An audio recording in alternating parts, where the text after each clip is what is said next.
Our family looked perfect.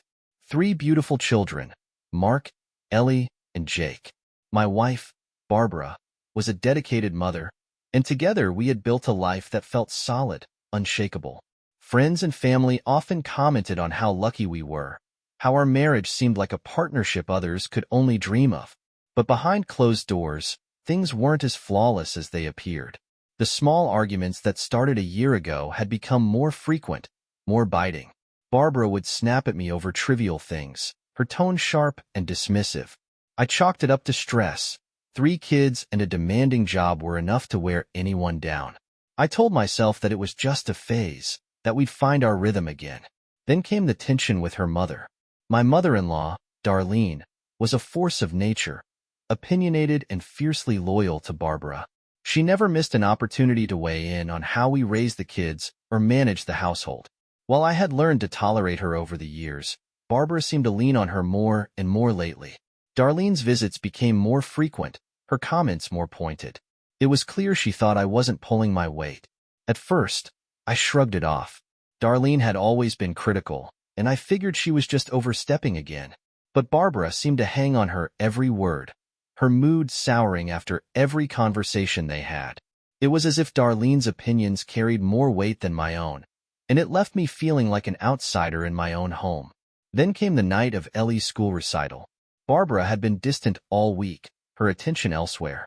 I chalked it up to her work as a manager at a local boutique, which often demanded long hours and unpredictable schedules. Still, I couldn't ignore the way she checked her phone constantly, her eyes lighting up in a way I hadn't seen in years. At the recital, Barbara seemed distracted, her smile forced as Ellie performed on stage. She stepped out halfway through, claiming she needed to make a work call. I watched her go, the knot in my stomach tightening. It wasn't like her to miss moments like this. She'd always been the more attentive parent, the one who made sure to capture every milestone. When we got home that night, Barbara went straight to bed, leaving me to tuck in the kids. As I kissed Ellie goodnight, she asked me a question that stopped me in my tracks. "Why was Mom so quiet tonight?" she said, her little face scrunched in confusion. I told her that Mom was just tired, but the words felt hollow. Ellie wasn't the only one noticing the cracks. The next morning, I woke early to find Barbara already gone. Her note on the counter said she had an early meeting at work, but something about it felt off. Her tone was too formal, too detached, as though she were writing to a coworker instead of her husband. That evening, Darlene dropped by unexpectedly, her arms full of groceries. She said Barbara had asked her to help out since she'd be working late. I thanked her, trying to mask my frustration. Barbara hadn't mentioned anything about working late. Darlene, ever observant, noticed my mood. She made a comment about how hard Barbara had been working lately, how much she'd been juggling. Then, with a knowing look, she added, "Sometimes a woman needs to feel appreciated." Her words hung in the air long after she left. The weeks that followed brought more questions than answers. Barbara's absences became more frequent, her excuses more rehearsed. She'd come home late, smelling faintly of perfume that wasn't hers. When I asked about her day, her answers were clipped, as if she didn't want to share too much. Our eldest, Mark, started asking why Mom wasn't around as much. He said she always seemed to be too busy lately, even for family dinners. I told him everything was fine, but I couldn't ignore the doubt in his eyes. I began to notice other things, too, little details that didn't add up. The way Barbara's mood seemed to brighten after checking her phone. The way she avoided my touch, as though even the smallest gesture was too much. For years, I'd thought of Barbara as my partner, my equal. But now, I couldn't shake the feeling that she was slipping away, that there was a part of her life I no longer had access to. It wasn't just me who felt it. The kids were noticing, and Darlene's comments became sharper, more intrusive. The perfect picture we had created was starting to crack, and I didn't know how to stop it. The tension in the house grew unbearable. Barbara's absences became more frequent, and the emotional distance between us was like a canyon I couldn't cross. The kids noticed everything. Mark, our eldest, grew quieter, retreating into his room for hours. Ellie, always the curious one, started asking questions that made my stomach twist. Even little Jake, barely 6, clung to me more than usual, his wide eyes searching mine for reassurance I couldn't give. One evening, after the kids were asleep, Darlene showed up unannounced. I wasn't in the mood for her lectures, but I let her in. She looked at me for a long moment before speaking, her voice unusually soft. She said she'd been worried about Barbara. Her words caught me off guard. Darlene, the woman who never missed an opportunity to criticize me, was now voicing concerns about her own daughter. She said Barbara had seemed distracted lately, distant even with her. When I asked if Barbara had told her anything, she hesitated. She said Barbara had been talking about needing space and feeling stifled, but she hadn't gone into detail. Then she said something that sent a chill through me. Darlene mentioned seeing Barbara with a man at a coffee shop a few weeks ago. She'd assumed it was a work meeting until she noticed the way Barbara hugging him and holding hands. Darlene hadn't wanted to believe anything was wrong, but the memory clearly unsettled her. I asked her why she hadn't told me sooner, my voice sharper than I intended. She said she didn't want to jump to conclusions. The next day, I couldn't focus at work. My mind kept returning to what Darlene had said. A man at a coffee shop, hugging. It didn't make sense, or maybe it made too much sense, and I just didn't want to see it. When I got home that evening, the kids were eating dinner in front of the TV. Barbara wasn't home yet, though she promised to cook. I sat with them, trying to keep things light, but my thoughts were elsewhere. After the kids were in bed, I decided to look through Barbara's planner. She wasn't one for digital calendars, preferring to jot things down the old-fashioned way. Her planner was sitting on the desk in our shared office, innocuous and unassuming. I flipped through the pages, my heart pounding. Most of the entries were work-related, shifts, meetings, appointments, but then I saw it.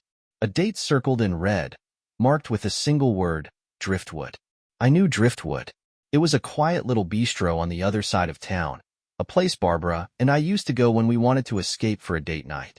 The date she'd circled was 3 days ago, the same day she claimed to be working late. My chest tightened as I stared at the page. The next morning, I called Liz, Barbara's closest friend. I kept the conversation casual at first, asking about her family and mentioning how busy Barbara had been lately. Then I asked if she'd seen Barbara much outside of work. Liz hesitated, and I could tell she was weighing her words. She said Barbara had mentioned feeling restless, like she needed a change. When I pressed her, she admitted that Barbara had confided in her about meeting someone new. Liz claimed she didn't know the details, only that Barbara had said this man made her feel alive. The words hit me like a punch. Alive. As if our life together wasn't enough for her anymore. Liz apologized, saying she thought it was just a phase, something Barbara would work through. I thanked her, though my voice felt distant, detached. When I hung up, I sat in silence, staring at the wall. That night, Barbara came home late again. She breezed into the house like nothing was wrong, her smile bright, her voice cheerful. She kissed the kids goodnight and barely acknowledged me. I couldn't sleep. I lay awake, replaying every detail. Darlene's concern, Liz's admission, the planner entry, the distant way Barbara carried herself. It all pointed to the same conclusion, one I wasn't ready to face. But the truth was staring me in the face. Barbara wasn't just distracted. She wasn't just tired or stressed. She was hiding something, and I was going to find out what it was. The next few days passed like a blur, each moment charged with tension I couldn't shake. Barbara carried on as though nothing was wrong, playing the role of a devoted mother and wife when she was home. But our connection was breaking down, and every detail I uncovered chipped away at the illusion of our life together. I couldn't ignore the signs anymore. The hug Darlene had seen at the coffee shop, the circle date at Driftwood, Liz's admission about someone making Barbara feel alive. It wasn't paranoia. It was real. On Friday, I decided to take action. Barbara had mentioned attending a team dinner that evening. Another last-minute event she hadn't brought up until the morning. She kissed me goodbye as she left, her perfume lingering in the air, and promised not to be home too late. Once her car was out of sight, I called Darlene. She sounded surprised to hear from me, but when I asked if she could watch the kids for a few hours, she agreed without hesitation. I dropped them off at her house, brushing off her questions about why I needed the time. Then I drove to Driftwood.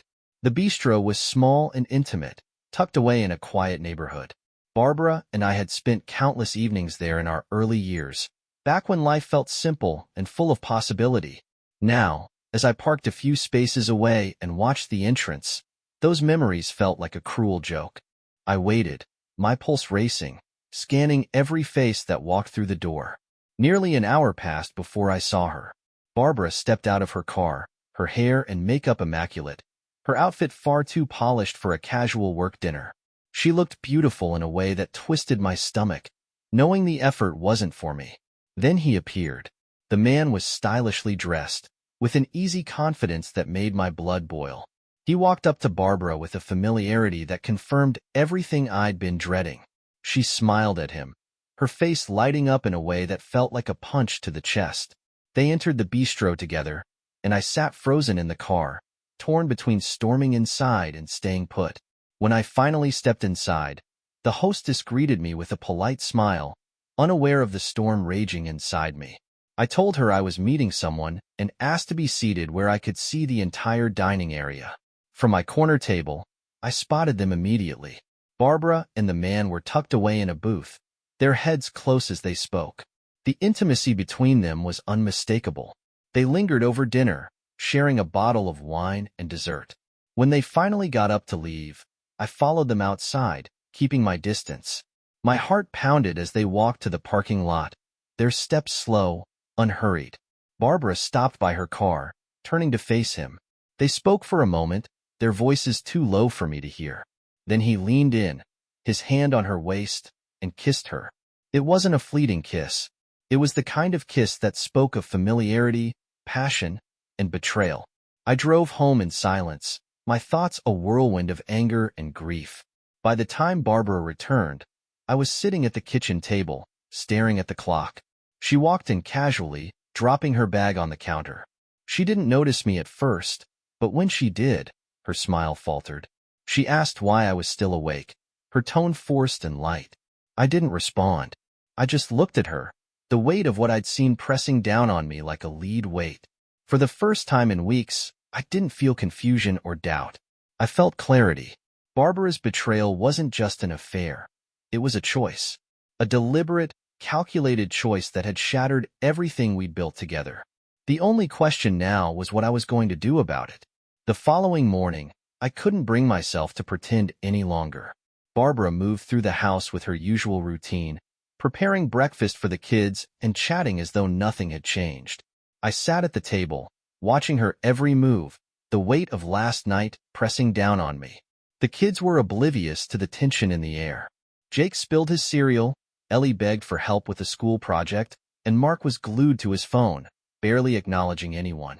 Barbara handled it all effortlessly, wearing the mask of a devoted mother. But I knew the truth. After the kids were dropped off at school, I asked Barbara to sit down. She hesitated, her eyes narrowing slightly, but she complied. She probably thought it was another one of our talks, the kind we'd had before when we tried to smooth over the cracks in our marriage. But this time was different. I told her I knew about Driftwood, about the man she had been meeting. I told her I'd followed her, that I'd seen everything. Her face shifted immediately, the color draining as her mask slipped. At first, she tried to deny it, her voice shaky and defensive. She claimed it was innocent, that I was overreacting. But when I described the kiss I had seen, her excuses crumbled. Her face hardened, her posture stiffened, and she finally dropped the act. Her tone turned cold, sharp, filled with venom I hadn't expected. She said I'd pushed her to this, that I was the one who had made her feel neglected and unloved. She accused me of being boring, predictable, and too wrapped up in work to notice her needs. Each word felt like a slap, but I stayed silent, letting her rant. She didn't stop there. She said her lover, Daniel, treated her like she mattered, like she was a real woman. She described how he listened to her, how he made her feel alive in ways I hadn't in years. Her words grew more vulgar, more cruel, as though she wanted to strip away whatever dignity I had left. She called me pathetic for following her, for spying instead of confronting her outright.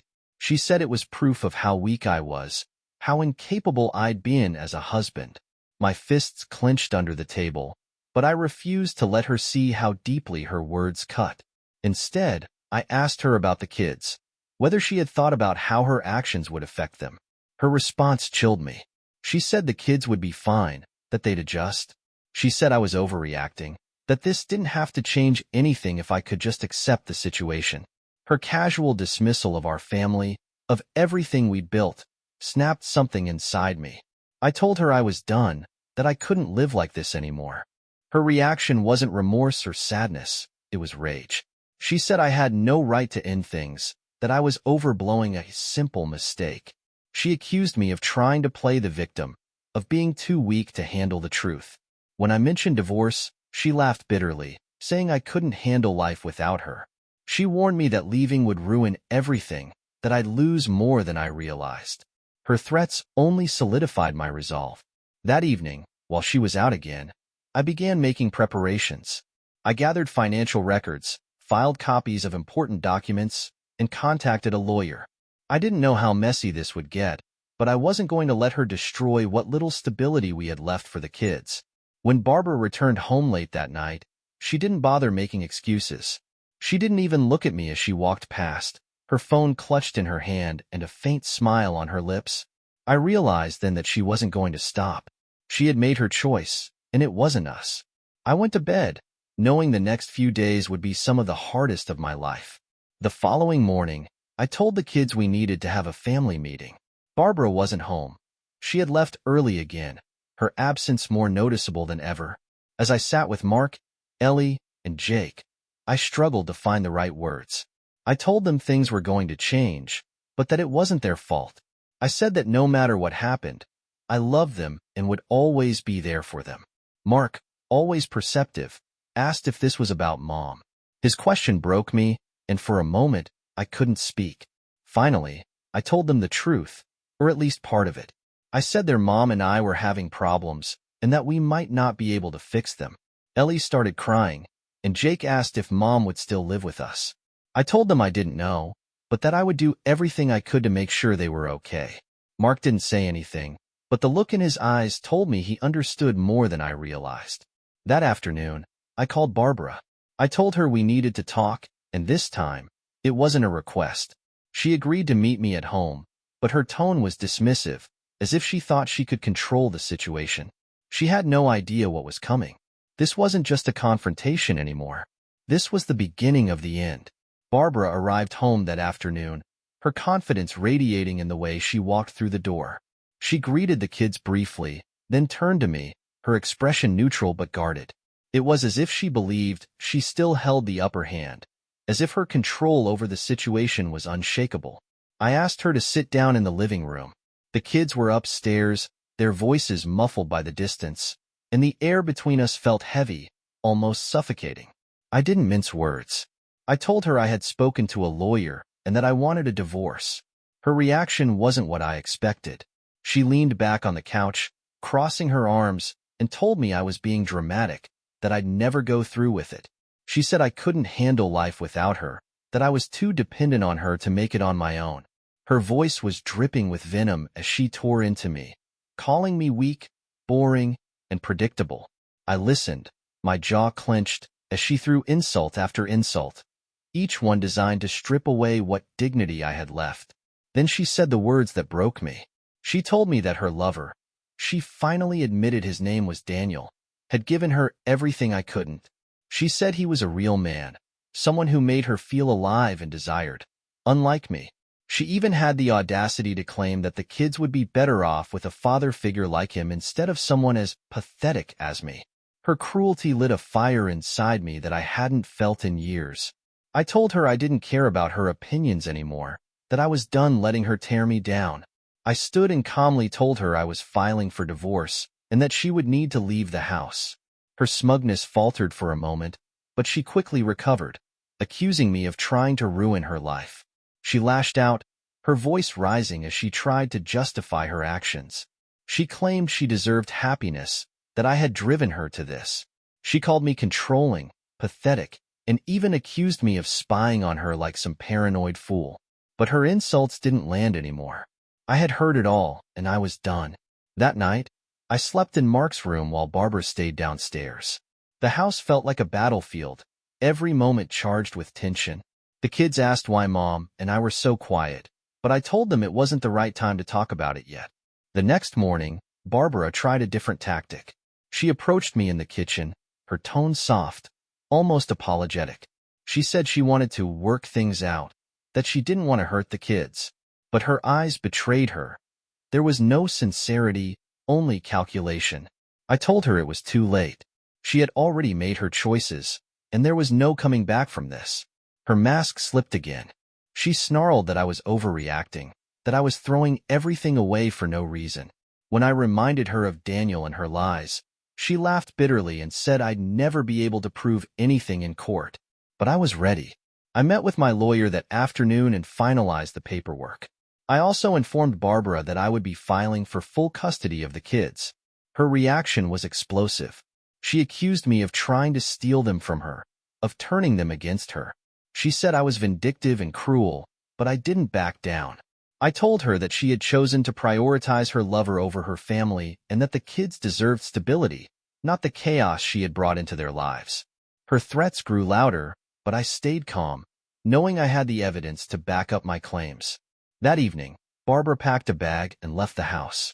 She didn't tell the kids where she was going, only that she needed some time to think. They were confused and hurt, their questions breaking my heart, but I reassured them that I was here for them. As the door closed behind her, I felt a strange mix of relief and sadness. This wasn't how I had imagined our life together ending, but it was necessary. Barbara had made her choice, and now I was making mine. For the first time in months, I felt like I was finally taking control of my life. It wasn't going to be easy, but I knew I had done the right thing, for me and for the kids. The days following Barbara's departure were a mixture of chaos and quiet. The kids asked endless questions. Where Mom had gone, when she'd be back, why she had left so suddenly. I tried to shield them from the uglier truths, telling them only that Mom and Dad needed some time apart to figure things out. Mark, ever perceptive, didn't seem convinced. He avoided asking outright, but I caught him staring at me during dinner, his eyes full of questions he was too afraid to voice. Ellie was more vocal, repeatedly asking if Mom still loved us. And Jake, too young to fully grasp the situation, clung to me like a lifeline. It hurt to see them so confused and vulnerable, but I resolved to give them the stability they deserved. Barbara texted me sporadically over the next few days, her tone swinging wildly between anger and pleading.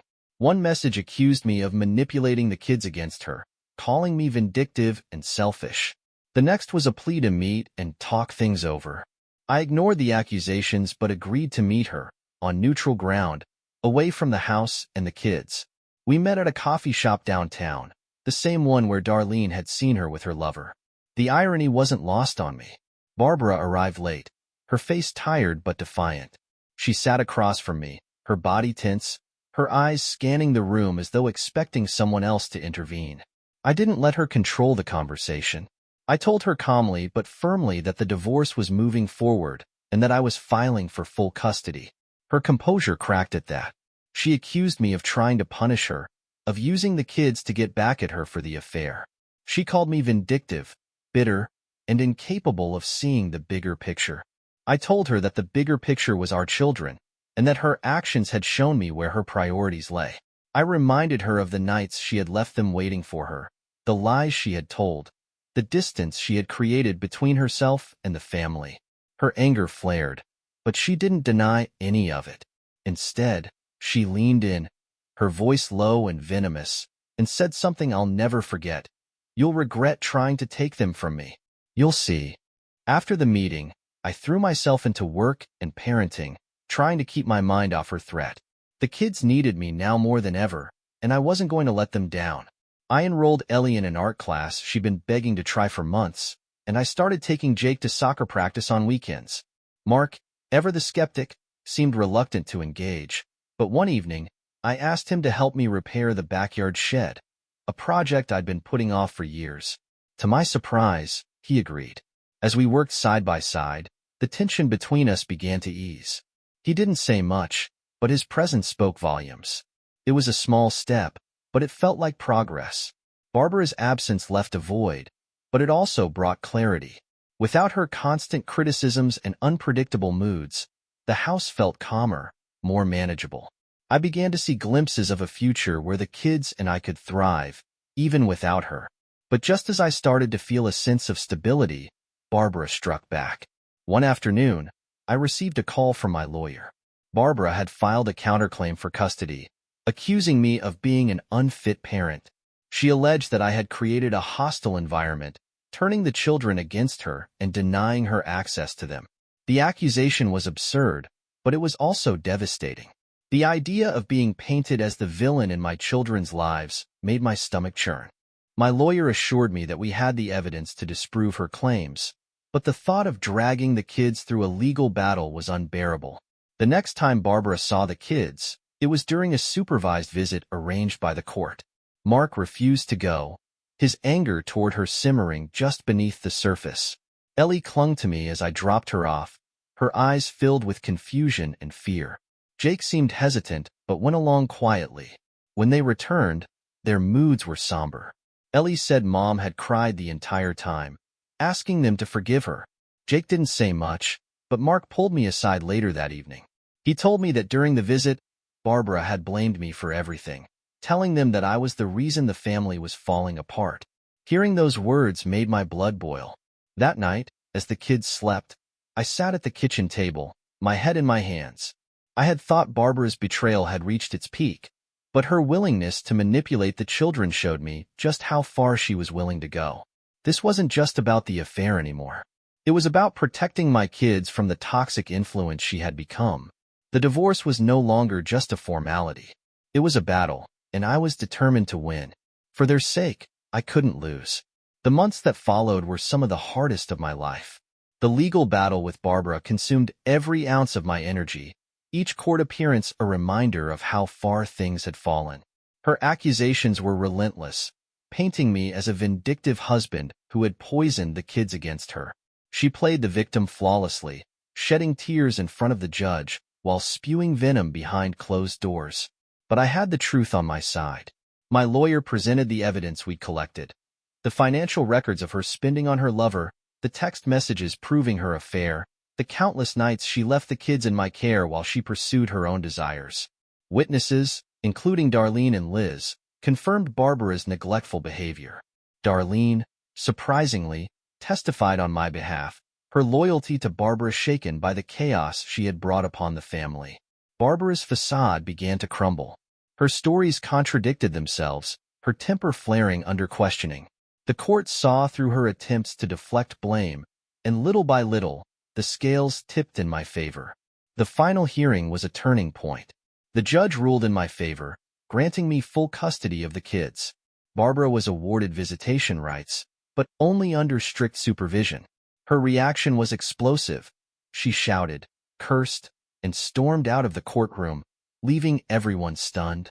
I drove home that day with a mixture of relief and sadness. Winning the case felt like vindication, but it didn't erase the pain of what we'd lost. The family I had fought so hard to protect was fractured, and though the kids were safe, the scars of Barbara's betrayal lingered in all of us. In the weeks that followed, the house began to feel like a home again. The kids adjusted slowly, their laughter returning in small, unexpected moments. Mark started spending more time with me, his quiet anger toward Barbara softening into something more manageable. Ellie threw herself into her art classes, her drawings becoming brighter and more hopeful. Jake, ever the optimist, clung to the routine I'd built for them, his resilience a constant reminder of why I'd fought so hard. As for Barbara, her visits with the kids were strained. She tried to reconnect, but the damage she'd done was too great. The kids were polite but distant, their trust in her shattered. Each visit left her more frustrated, her attempts to win them back feeling hollow and forced. One evening, after the kids were asleep, I sat alone in the backyard, staring at the sky. The weight of the past year hung heavy on me, but for the first time, I felt a glimmer of peace. Barbara's betrayal had nearly destroyed me, but it had also forced me to see the truth about who she had become and who I wanted to be. I wasn't the same man I had been before all this. I was stronger now, more focused, more present for my children. The love I had for them was unshakable, and I knew I would do whatever it took to give them the life they deserved. Months later, Darlene stopped by unannounced, as she often did. She sat at the kitchen table, her hands clasped tightly, and apologized for the role she had played in enabling Barbara's behavior. She said she hadn't realized how deep her daughter's selfishness ran and thanked me for stepping up when Barbara couldn't. Her words meant more than I expected. Life didn't magically return to normal, but it found a new rhythm. I learned to embrace the small victories. The kids laughing over dinner, Ellie proudly showing me her latest painting, Mark helping Jake with homework. Barbara's presence in our lives faded, her calls and messages growing less frequent. I didn't know what her future held, but I no longer cared. What mattered was the life I was building with my children, the strength we had found in each other. We were finally free, and that freedom was worth every battle I had fought to get there.